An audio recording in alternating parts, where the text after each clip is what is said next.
Hello and welcome back to the Level Cap Podcast, recorded live in Athens, the capital of Norway. And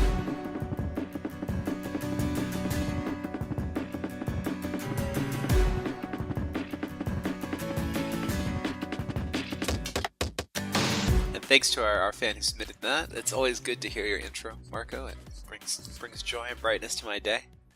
Oh, excellent. I'm really happy that it does, because now that the fans submit intros to us, I don't have to keep doing stuff like Level 99 Games things and maybe otherwise. No. Well, I am your other host, D. Bradtown Jr., the owner of Level 99 Games, and I'm joined today by our wonderful, splendiferous, ultimate, a true paragon among men, and many other things. The immaculate Marco DeSantos, the true host of this podcast. Marco, take a bow. Okay. Yes, my lovely audience and my wonderful co-host. Wait, did you just say the true host? So are you the fake host? Actually, I guess you're the untrue host, aren't you? Yes. One of us always lies, so I'm the true host. You're the untrue host. There we go. Wait, so if one of us always lies, and you say that it's me, and I say that it's me, who's telling the truth and who's actually telling the lie? Which host must you talk to not die? Untruthers, go! You just purge everyone in the room. You're like, nope, not doing this puzzle. Nope, leave. Anyway. How's your day, Brad? How are you been on this wonderful, wonderful morning or evening, depending on when the listener is listening to this podcast? Well, here in Athens, it's a gorgeous rainy day, and it's just starting out, and we're enjoying it. Yeah. Got my coffee, got my granola. I'm ready to do some work on Seventh Cross. So I think it'll be a good day today. Oh, really? Well, yeah. I do hope it's a good day for you, because here in the wonderful world of Norway, which is, of course, where Athens is, it's pretty dark, I guess. It's been hot. Must be the midnight sun. The midnight sun, yes. Or the midday dark, I guess, the opposite of that. Yeah. I think they have that. It's actually dark, something like that. Doing the long dark. Isn't that a game? I think that's just a video game. I don't think that's actually a natural phenomenon, yeah. Okay. Maybe it's like the winter solstice. This is Maybe the thing both. in the Avatar. Firebending is now weak, and because of that, we're going to talk about games on our podcast. Because Firelord Ozai can't stop us. Mm-hmm. Yes. Okay, so Brad, let's move on from this weird introduction into Avatar into this weird introduction to our Game Club game of this week. Yeah, and speaking of Avatar, how did you enjoy Stanley Parable? Ooh, Stanley. Well, Marco enjoyed the Stanley Parable as instructed by Brad to be enjoyed for this Game Club game of this week. He then told Brad about how wonderful the game was and analyzed the mechanics accordingly. Very good. I like it. So if you had to broadly define the genre of this game, which genre bucket would you slot Stanley Parable into? Oh man, I hate it. I hate that I have to bucket it under Walk Simulator, because it is a walk simulator. You would go for Walk Simulator, really? Okay. Yeah, well, that's what people call it now. I mean, the more, I think the better term, which a lot of people say is narrative-driven games, but I think it's a bit too wide, because strangely enough, this is the thing about, I watched this in an extra credits video once, where they were talking about how game genres are really weird, because we define them based on their mechanics rather than what they're actually about. So it's the equivalent of putting books and genres based on how many metaphors or similes people use instead of what the subject matter is about. So if we're talking about game industry definition, it is a walk simulator. But if we're talking about, an actual useful genre for this game, I think it's a very, very well executed, narratively driven game. Oh, dude, this thing's amazing! I can't believe I haven't played it.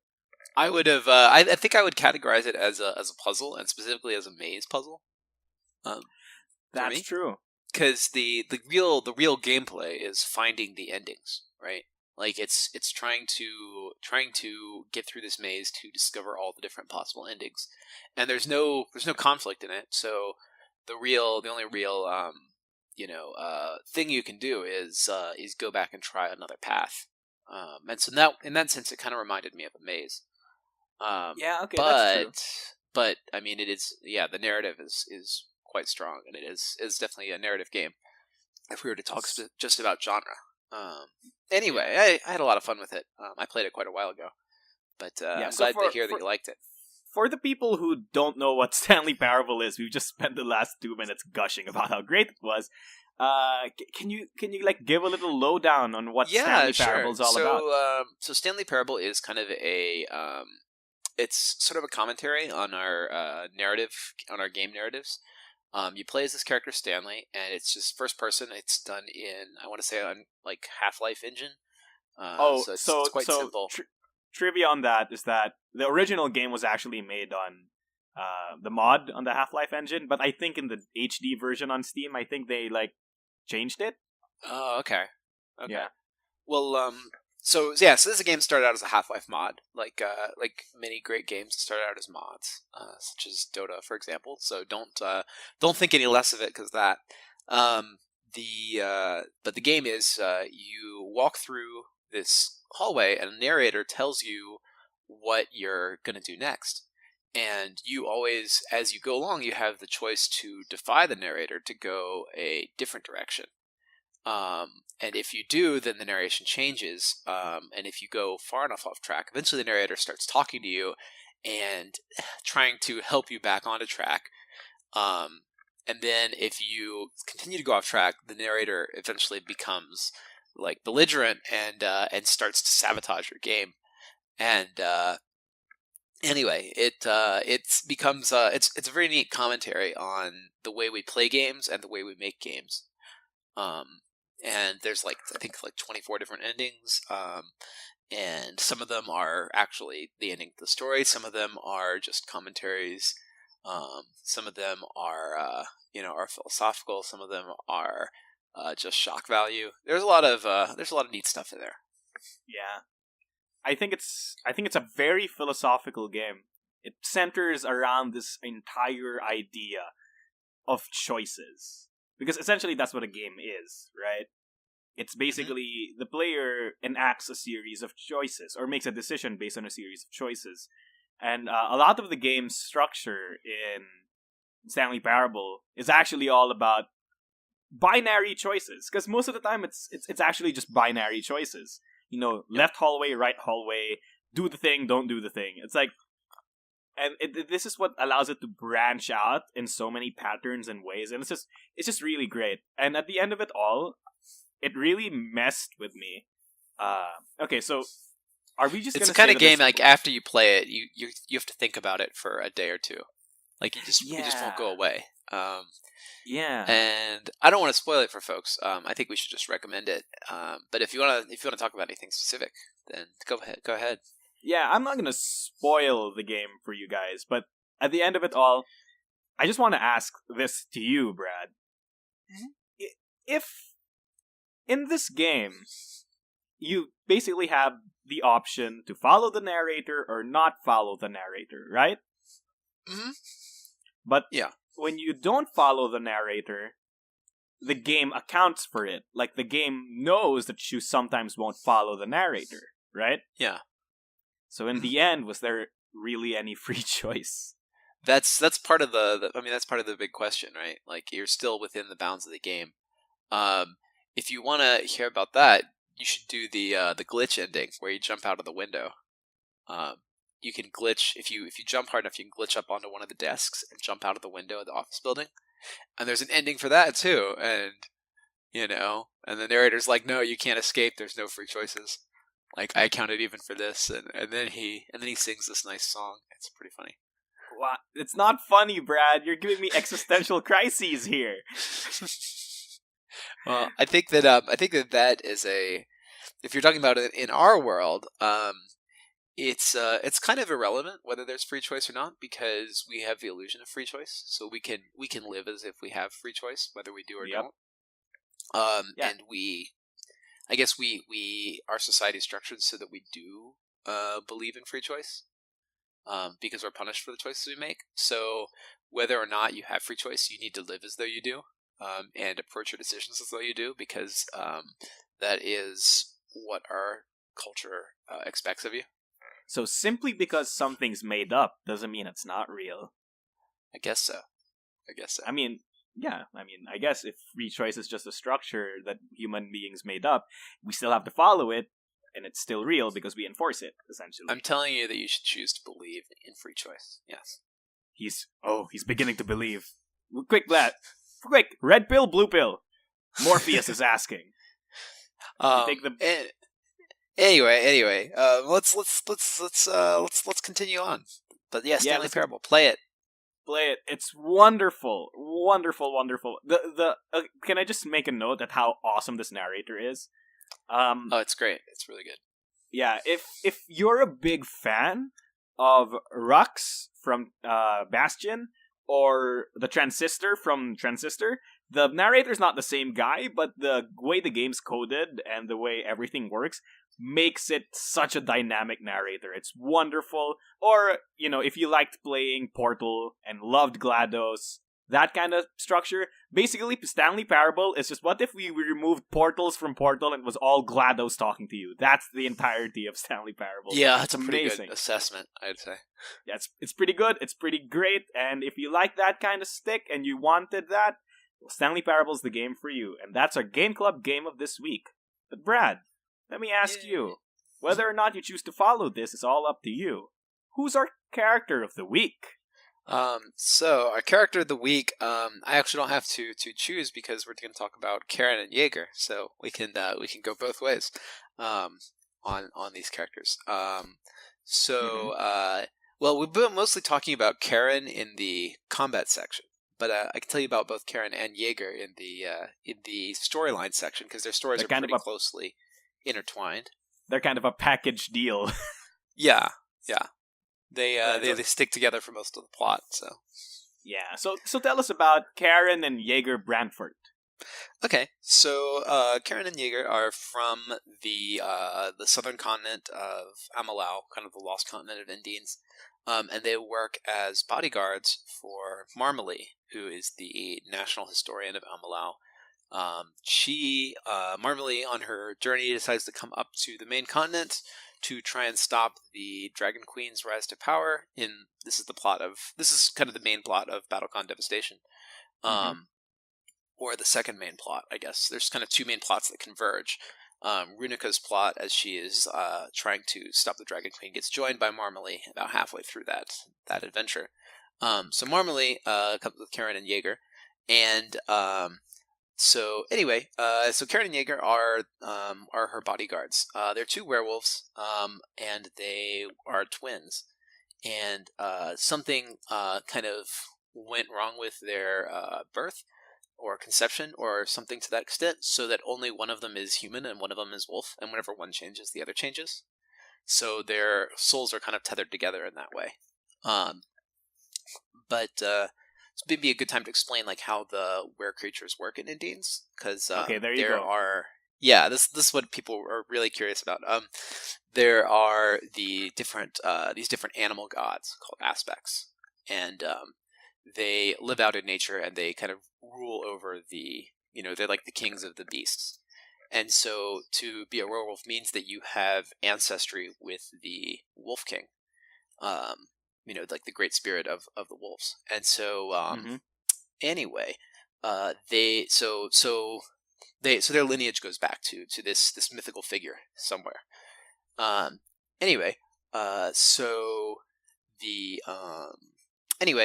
They get there, they go on their whole adventure with Marmalie, and that's really more her story, so I won't get into that. But after the fact, they decide to stay on the continent and figure out, what their how to split their souls up so that they can, separate from each other. And so they go around, they talk to a bunch of different people. They eventually meet Eustace, who is in Fate, one of the fighters in Fate. And they find out pre-death or after death. No, he's Eustace has been like that for a few hundred years. Okay. So Eustace is like fused with this ice elemental, and he's this immortal baron who rules over part of the northern province, this like northern shipping area. And they meet Eustace, and they find out that they're related to Eustace, like 10 generations back. Ooh. So Eustace's daughter was on a merchant ship. The ship crashed in Amalau.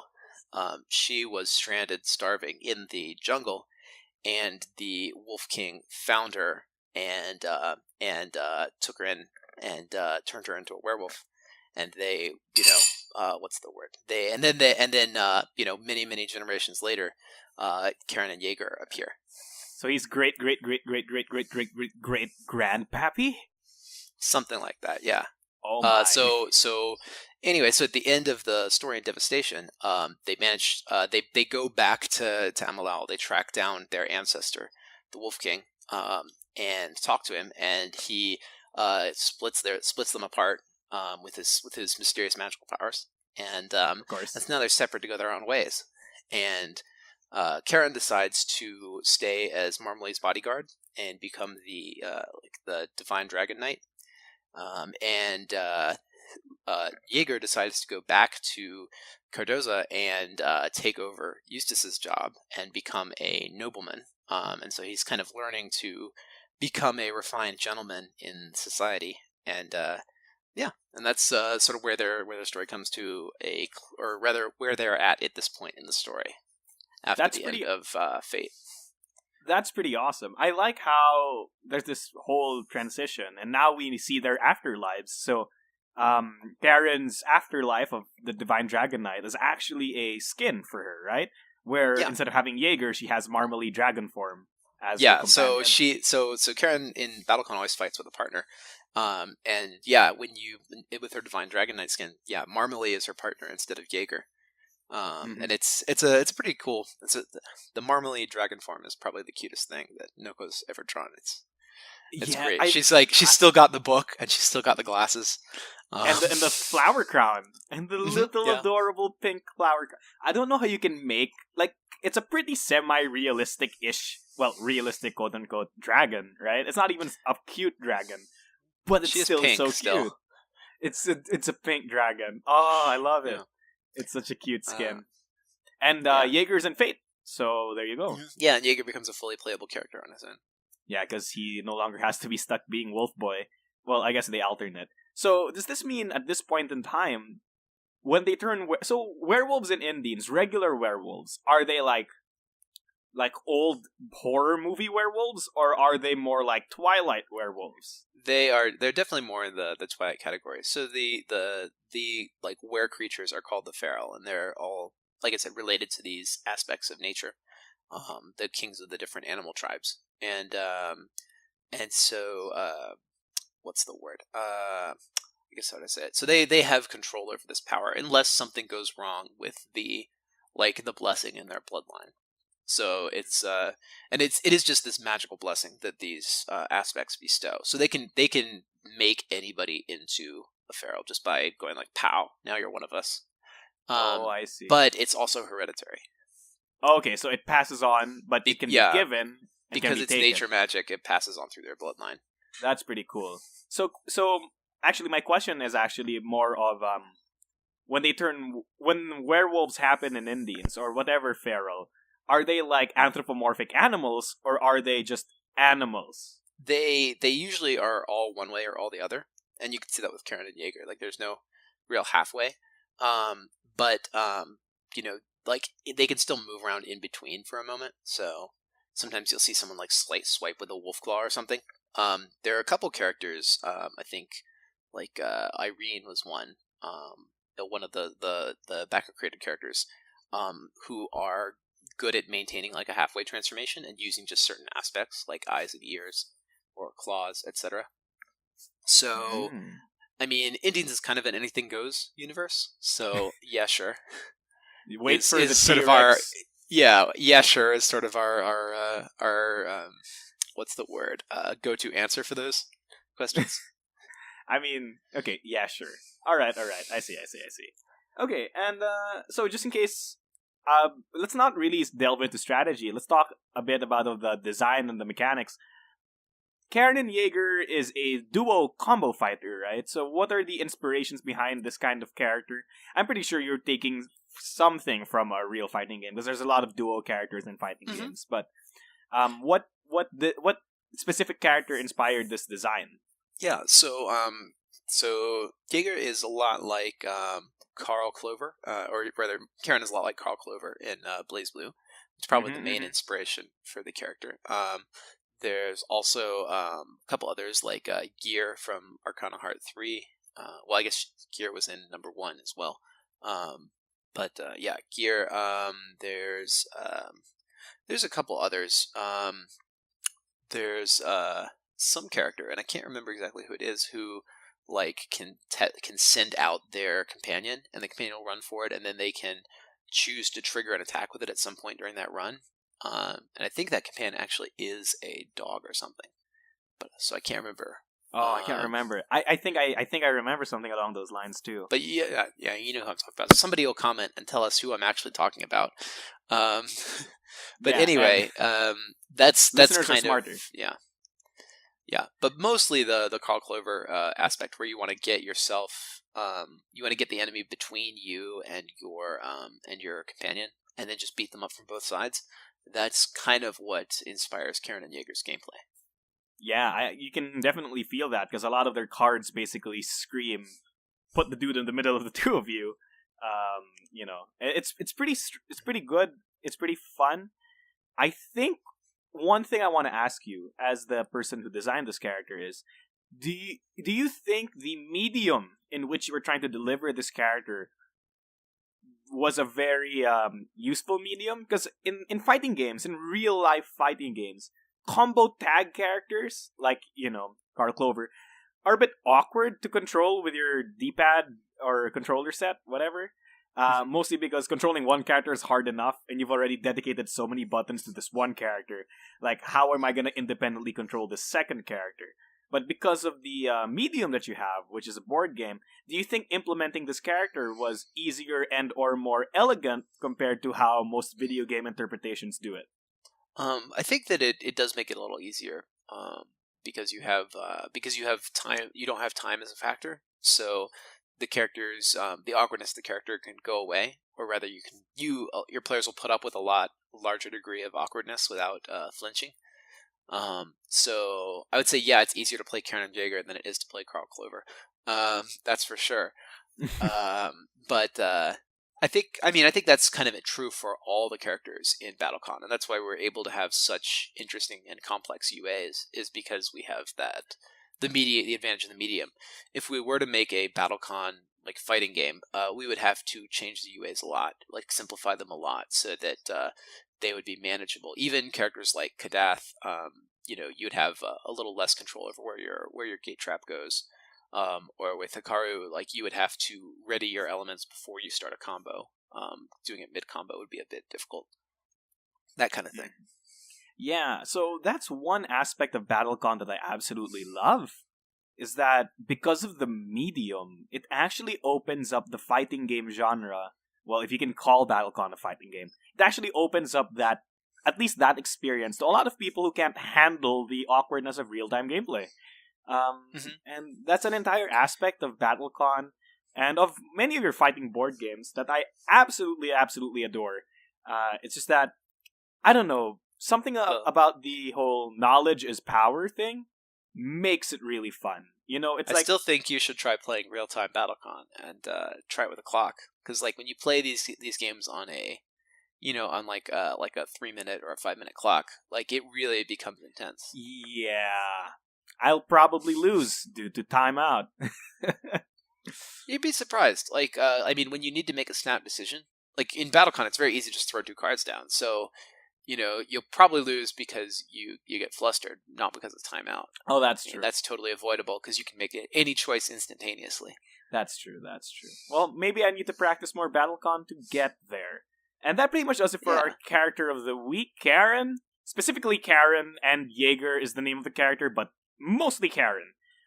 If you guys have any suggestions, maybe characters you want for Character of the Week, remember, they don't have to be specifically BattleCon characters. They can be Exceed, they can be Millennium Blades, they can be whatever. But only Exceed Season 2. I can't tell you the history of the Red Horizon characters, because those guys aren't mine. So only Season 2 of Exceed. Yeah, sorry. Exceed Season 2. And maybe Season 3 when it's out. If you guys are listening to this in the far-flung future of like 2020 or something. It won't take us 3 years to release Season 3, don't worry. Yes. Okay. But yeah, I am looking forward to Season 2. We're having a good time putting that together. Man, I love playtesting Season 2. Oh, by the way, if you guys want to play some Season 2 games, again, the official Discord allows you to play Season 2 of Exceed with the latest patches and updates from the comfort of your own home on your wonderful, wonderful machine. With friends anywhere in the world. Yes, as long as they have access Even to the Marco. internet. Even me, actually, yeah. I mean, when I'm not busy editing podcasts, sure. All right. So that pretty much does it. If you guys have any suggestions at all, do just tell us in the comments. We listen, because this Karin and Jager suggestion actually came from somebody in episode 17 asking for it. So there you go. Here's your Karin and Jager. It takes us a few weeks, because we're a few weeks ahead on the podcast, but we read all the comments, and we appreciate all comments. So send us comments. Send us comments. Make sure they're nice. If they're not nice, make sure they're civil. And let's move on to our next segment, our wonderful, wonderful 99 questions of level 99 games on the wall, which aren't level 99 games questions just yet. Oh, what was that? That sounded absolutely... What? Yeah, that was... Yeah, you tripped up big time. Just ask the questions. Yeah, let's just ask the questions. Here's one. Oh, no. Speak no more of this. Oh, speak no more. Okay, I will not. Here's one, Brad. This is very interesting. Ooh. Okay. You playing your best characters. Who would win if Brad and Marco fought in BattleCon? Well, this is a trick question, because I designed the characters and Marco analyzed the strategy. So I would just design a character that is too good for Marco to beat, and then I would win. That's true. That's true. So, because playing your best characters can just mean you can make an OP character and beat me every single time. I'd say, my best character is a Nath, so there you go. There you go. So I guess my best character is boss mode Larimore Berman. So there you go. Yeah. I only get to play like Voco, I guess. Like, you will ban every other character except Voco. And then you will play boss mode Larimore Berman, and then you will win every single game against me. So yeah, there's your answer, listener. There's your answer. I think, I think if I think in a real match, Marco would probably beat me, because you've spent a lot more time strategizing with these characters. For me, once I design one, I kind of have to be done with it, because I'm on to the next. I have to make 30 more. Yeah. Oh my goodness. So. Okay. How about this one? But I do actually. I want to elaborate on that a bit more, because I do talk with the playtesters about that, and that how designing a character and building their balance and building their moveset are all really different skills, and you need a kind of a different look to do each kind of thing. So, if you are a really good player, then you have a lot to add to the game by joining us in playtesting. Because those are your skills. I'm really not that good at Exceed. I just like to make it. So the characters, the players that do really well in the tournaments, we need your help to come in and help us make sure that everything's balanced, so we don't end up with another Alice or Octavia or Eric. Eric. So my crowning achievement. My goodness. Oh man, you still claim Eric? Yeah, I claim him. I mean, look, here's the thing, okay? I'm good at finding exploitable strategies, and maybe just after fighting 50 plus games against Eric, I just got used to how unfair he was, and I started playing the player instead of playing the character, you know what I mean? So I started fighting Eric's player rather than Eric himself, which isn't a good way to balance a character, so that was my fault. I mean, well, it's also some other people's fault, because they didn't catch it either. I think it's just me. It can only be my fault. When it's Devastation era, it's just me. Oh, so it's Brad's fault. Haha. Yeah. The burden has been placed on you and your the ultimate responsibility rests with me. can't deny it. Yeah, you are literally the guy on the box. Okay, let's move on to the. Let's move on to It's the next. Noko's fault. It's all Noko's fault. She's on the box too. Art by Noko Mento. Balance issues. All Noko's fault. Yeah, let's go blame her. Actually, just blame Noko 2017. Just kidding. Don't. She is a nice person.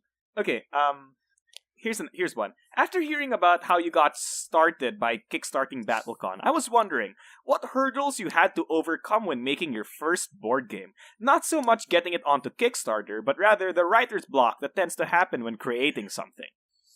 Well, I don't know that they I mean, yeah, there's kind of some writer's block. I guess for me, the writer's block mostly happens with the rule books. I really don't like writing rule books, and it some shows. of you who have played my games in the past may, yeah, some of you guys who have played my games in the past may realize this. I'm getting better, and I'm getting more proofreaders to join us, and I think those two factors are a big help. But I still have some personal struggles to overcome before I can write rule books without trepidation. So that's probably the toughest part. I see. Figuring out all the logistics of how to print and ship everything, like that was kind of rough. Like I think we spent like probably $20,000 more than we needed to producing and shipping the first BattleCon game. And a lot of that was because we didn't know what we wanted. We didn't know what the norms were. We didn't know how to use a fulfillment center or how to do like shipping to different locations in the world. Like there were a lot of things in that project that could have been done a lot cheaper that ended up costing me money out of pocket. Oh, but, okay. Live and learn. Yeah, you got to live and learn. Just keep. Oh, I know. That part at least I've gotten good at. Yeah. In the few years. Yeah. I think I say that, but there's still hiccups. As late as Millennium Blades, we had hiccups on delivery. Oh. So it's an ongoing learning experience. Well, if there's anything we've learned from Murphy's Law, everything just goes wrong. So I guess, more than not having the problems, learning how to deal with them is something you're really good at least. That's absolutely true. Yeah, learning to deal with the problems as they arise is the real skill. Yeah. If anything, I really love Level 99 Games as customer service. And if you've watched my video on how I got into Level 99 Games, you replying personally to an email is literally the reason we're on this podcast right now. So, thank you very much, Brad from 5 years ago. Oh, thanks. Yeah, I don't have the time to reply personally to everything anymore, but I try to when I can to get some messages in. But yeah, I have really good help. Like Josh does a great job. Yeah. He's Ithri on the forums if you see him, but Ithri does a great job answering the emails and handling customer service, and he doesn't always write a giant reply, but he's really on the ball with getting everybody's everything that everybody needs together. Yep. And he gets onto me too whenever I'm behind on stuff. Yes. We basically Ithri is our Brad Barker. So like whenever we need Brad, like Ithri, get Brad. He's like, okay, I will. That's about right. Yeah. Okay, and here's our last Level 99 Games question. What is the decision you made with one of your games that caused the most backlash from the community? Like changing language icons in later iterations of Pixel Tactics, or the missing manual page from Disc Duelers, or Eva in Exceed, I think, etc. Yeah, I think the thing I would change is probably I would have printed Skullman instead of Ava as in that character slot in Exceed. I don't really have any way to defend that decision. I thought that Skullman was a more exciting character to put in the stretch goal slot, so I did.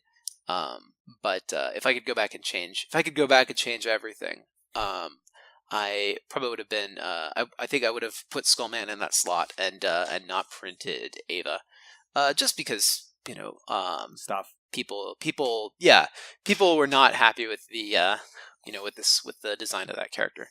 Yeah, I mean, like, there's nothing. Look, I don't. I mean, let's not get too into it. But it's not my character design. It's somebody else's character design. And whenever you work with licenses, you're gonna come into character designs that you're not super happy with, and figuring out how to dance around those, how to Anyway, all that to say, I made some compromises for season 1 that I absolutely learned my lesson on, and and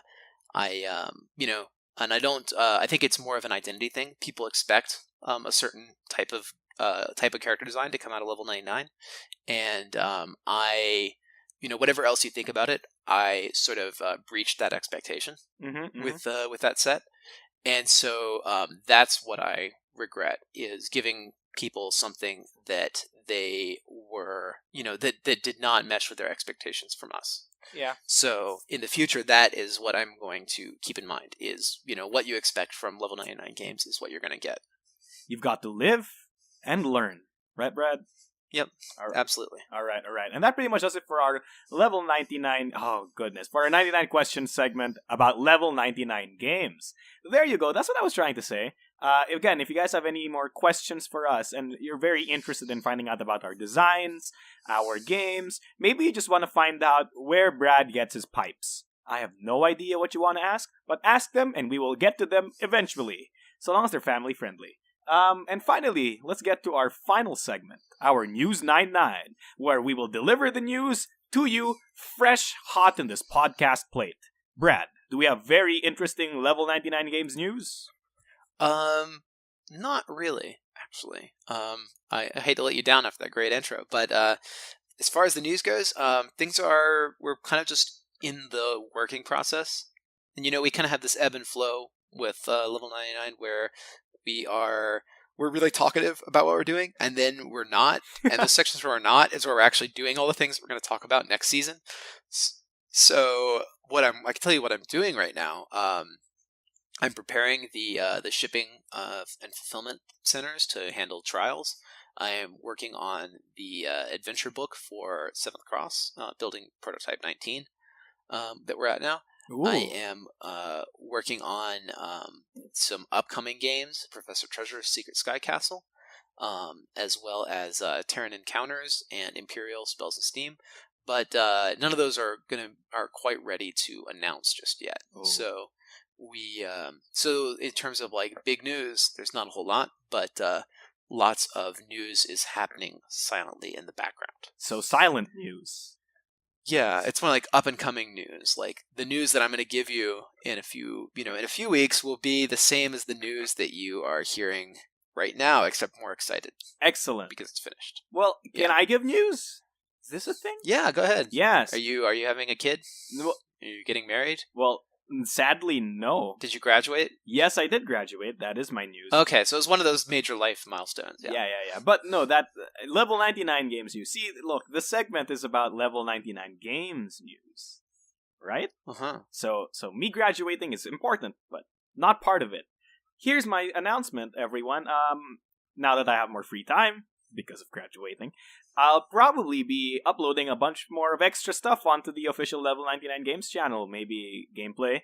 Some of the community members said they wanted previews, so I've already talked with you about this, but maybe that Pixel Tactics preview is going to go up there. Pixel Tactics Online. Yeah. Excellent, yes. With some developer commentary from Cameron as well. So watch out for that. The channel is going to be a bit more active than it usually is, so it's not just going to be podcasts and showcases. We're going to have some more gameplay, we're going to have some more previews, and we're going to have some more awesome stuff. Maybe you guys can get to hear more of my voice, and maybe I'll post some commentary videos as well. Who knows? We'll see. Excellent. Well, that's exciting news, and I look forward to what you're coming up with too. All right, and we'll have some fun. And I can't wait until I see some of your 7th Cross updates, which you usually post on the blog. I'm excited. Yes, the update 19 I think is like going to be near final. I think I've hit that Millennium Blades moment where I know like what the final game is, and what it's going to be, what it actually is finally. So I'm putting together that game. It's going to be really massive, but it should be ready in about another month. So hopefully I'll be able to share it with you guys to playtest. Once you share it, it will fill this gaping hole in my heart where 7th Cross is meant to be. With a stake. I'm secretly a vampire. Die, vampire. What is a man but a miserable Die, pile you monster. Just Castlevania quotes all the time. All right. Yeah, all the time, yeah. And that pretty much does it for this Level Cap podcast. As usual, if you guys have any comments, questions, or suggestions, please put them in the comment section down below where you're listening to this. If you guys have any suggestions for our characters of the week, Game Club games, or maybe just have a few questions for us, we will then, of course, be happy to answer and provide so long as you put them in the comment section down below. Don't keep it in your head, because we're not psychic. Unless Brad is. I don't know. Maybe. I'll leave that as an unknown for now. Oh, the mystery. And that pretty much does it. Just say that I lose all my games of Exceed Online against everybody, so take from that what you will. Ooh, you're reverse psychic. I don't know what that. You accidentally broadcast your memories to everyone. That's kind of what it is. So, of course, it has been me, your host, your magnanimous, wonderful, amazing host, according to Brad at least, Marco De Santos, also known as the Mechanic Critic, and with me is my ordinary but still extraordinary co-host, Brad. Just Brad. Brad Helms. All right. And we will see you guys next week. See you then.